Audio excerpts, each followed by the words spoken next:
ये आकाशवाणी रायपुर है। छत्तीसगढ़ी समाचार बुलेटिन के संग प्रथा शुक्ला के जय जोहार। अब सुनाओ आज के प्रमुख समाचार। प्रधानमंत्री हा ग्रामीण आबादी के कृषि समेत आने क्षेत्र में नवा तकनीक के ज्ञान देके ग्रामीण भारत के नवा छवि बनाए पर जोर दीन है। प्रदेश के स्वास्थ्य और परिवार कल्याण विभाग में 910 ठिन पद में संविदा भर्ती करे जाही और प्रदेश में संचालित उचित मूल्य के दुकान में अवैया महीना ले ई पास के माध्यम ले राशन कार्ड धारी परिवार वाला मन ला खाद्यान्न के जिनिस वितरण करे जाही। अब समाचार विस्तार ले। प्रधानमंत्री नरेंद्र मोदी हा ग्रामीण आबादी के कृषि समेत आने क्षेत्र में नवा तकनीक के ज्ञान देके ग्रामीण भारत के नवा छवि बनाए पर जोर दीन है। ग्रामीण विकास बर बजट ले संबंधित घोषणाओं पर एक ठिन वेबिनार ला संबोधित करत श्री मोदी हा कहिन कि बछर 2022 के बजट में ग्रामीण क्षेत्र पूर्वोत्तर और आकांक्षी जिला के विकास खातिर एक ठिन विशेष रूपरेखा तैयार करे गे है।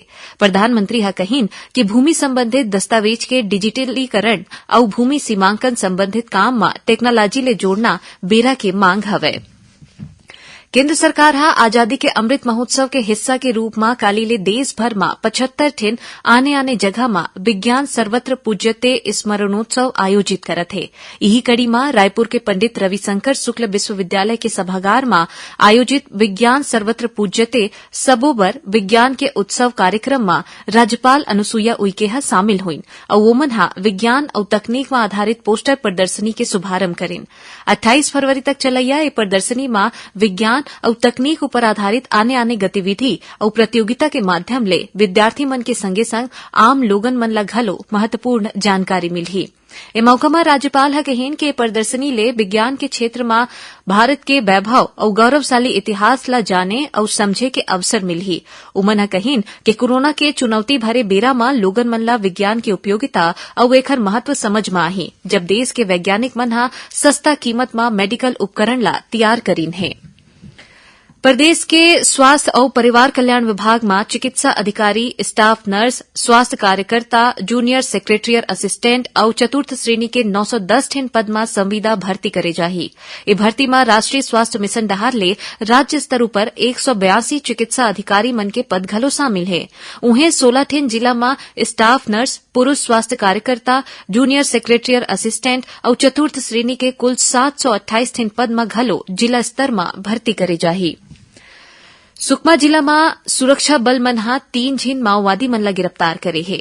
एमा ले 1 झिन माओवादी ऊपर 1 लाख रुपया के इनाम घोषित रहिस। जिला के पुलिस अधीक्षक सुनील शर्मा हा बताइन है कि सीआरपीएफ और जिला पुलिस बल के संयुक्त टीम हा तलाशी अभियान में निकले रहीन। यही बेरा में पोलमपल्ली थाना क्षेत्र के आने जगह ले ए माओवादी मन ला गिरफ्तार करे गे है।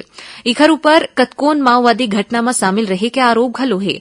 उन्हें ए जिला में माओवादी मन हा बचेली ले 1.5 किलोमीटर दूरिया एठिन मालवाहक ट्रेन में आगी लगा दिन।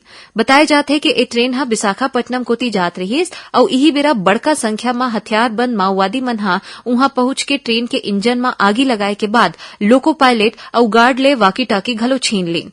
ए घटना की जानकारी मिले के बाद पुलिस बल ला मौका में रवाना कर दे गए है।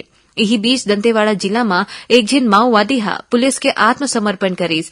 एकर ऊपर नीलवाया रद्दा में आईईडी ब्लास्ट के घटना में शामिल रहे के आरोप है। ए घटना में 3 झिन जवान और दूरदर्शन के कैमरामैन के मौत घलो होई रहीस। भारतीय जनता पार्टी किसान मोर्चा के प्रदेश अध्यक्ष श्याम बिहारी जायसवाल हा आरोप लगाइन है कि राज्य सरकार यूरिया और डीएपी के मुनाफाखोरी ला बढ़ावा देवत है। एकर ले किसनहा मन ला ज्यादा कीमत में खाद बेचे जाथे। श्री जायसवाल हा कहिन है कि सिर्फ दिखावा के नाव में राज्य सरकार खाद दुकान के लाइसेंस निलंबित करत है, फिर मुनाफाखोरी के सेती किसान मन ला परेशानी के सामना करे बर पड़त है। राज्य सरकार हा नई राजधानी परियोजना प्रभावित किसान कल्याण समिति के कुछ मांग ला स्वीकार करे के बाद ओकर ऊपर तेजी ले कार्रवाई करना शुरू कर दे है। एकर बर अटल नगर विकास प्राधिकरण हा निविदा के माध्यम ले प्रभावित परिवार ला 60% रोजगार के आरक्षण दे के संबंध में आदेश जारी करेन है। ऐसने सशक्त समिति के बैठका में लगे निर्णय के अनुसार आवासीय पट्टा जारी करे जाना है।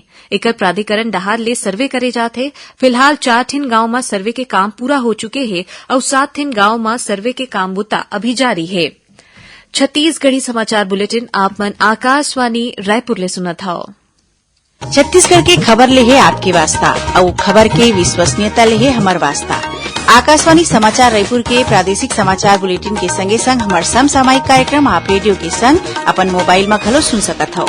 आकाशवाणी समाचार फेसबुक, ट्विटर और यूट्यूब में घलो हावय। हमार फेसबुक पेज हरे Chhattisgarh news on AIR, Twitter handle CGAIR news और हमार यूट्यूब चैनल हरे छत्तीसगढ़ AIR न्यूज। तो अब रेडियो के संगे संग आपके मोबाइल के माध्यम ले हम आप तक पहुंचत हन। छत्तीसगढ़ के हर खबर पर सुनत रहो आकाशवाणी समाचार। अब आगू बढ़बो बाचे समाचार कोती। प्रदेश में संचालित उचित मूल्य के दुकान में अवैया महीना ले ई पास के माध्यम ले राशन कार्डधारी परिवार वाला मन ला खाद्यान्न के वितरण करे जाही। एकर बर प्रदेश के 12,322 ठिन दुकान में ई पास उपकरण लगाए गए हे। एकर ले राशन कार्डधारी मन हा अपन पसंद के उचित मूल्य दुकान ले राशन के जिनिस ले सके। इस संबंध में खाद्य विभाग दहार ले सबो जिला कलेक्टर मन ला चिट्ठी घलो जारी कर दे गए हे। जानवा के अनुसार राज्य में ए बेरा 13,294 ठिन शासकीय उचित मूल्य के दुकान संचालित हुआ थे, जेमा ले 12,322 ठिन दुकान में ई पास उपकरण लगाए गए हैं। प्रदेश के 4 ठिन जिला नारायणपुर, बीजापुर, सुकमा और दंतेवाड़ा जिला के लोगन मन फिलहाल टेबलेट ले ही राशन ले सकी। सीमा सुरक्षा बल यानी के BSF डहार ले कांकेर जिला के पिंडकसा गांव में सिविक एक्शन प्रोग्राम और मेडिकल कैंप के आयोजन करेगी। कार्यक्रम में तीर तार के गांव के लोगन मन बड़का संख्या में शामिल हुईन। एबेरा में जवान मन हा ग्रामीण मन ला कंबल, सिंटेक्स और खेती ले जुड़े जिनिस और संगे संग रोजमर्रा के सामान घलो बांटिन है। ए मेडिकल कैंप में चिकित्सक मन हा लोगन मन के स्वास्थ्य के जांच करीन और ओमन ला दवाई घलो दीन है।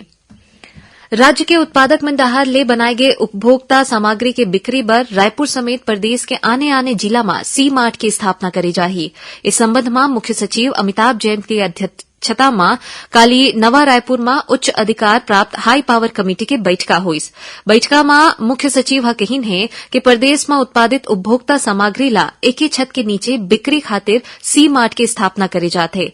एकर बर भुइयां ला चिन्हित करके डिजाइन तैयार करे जाही। बैठका में सी मार्ट के स्थापना के संगे संग एला बढ़ाए खातिर घलो विस्तार ले गोटबात करेगी।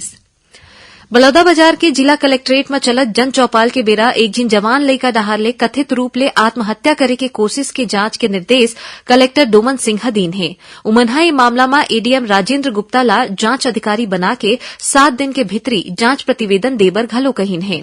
जानवा के अनुसार काली बलौदाबाजार में कलेक्टर ह जन चौपाल लगाए रहीन। यही बेरा बिलाईगढ़ तहसील के गाड़ापारी गांव के रहैया युवक हा आत्महत्या करे के कोशिश करिस। ओकर कहना रहीस है कि बैंक ले कर्जा मिले में देरी होए के सेती ओहा परेशान चलत रहीस और यही बीच अस्पताल में भर्ती युवक की स्थिति में तेजी ले सुधार होए के बाद घलो कहे जाथे।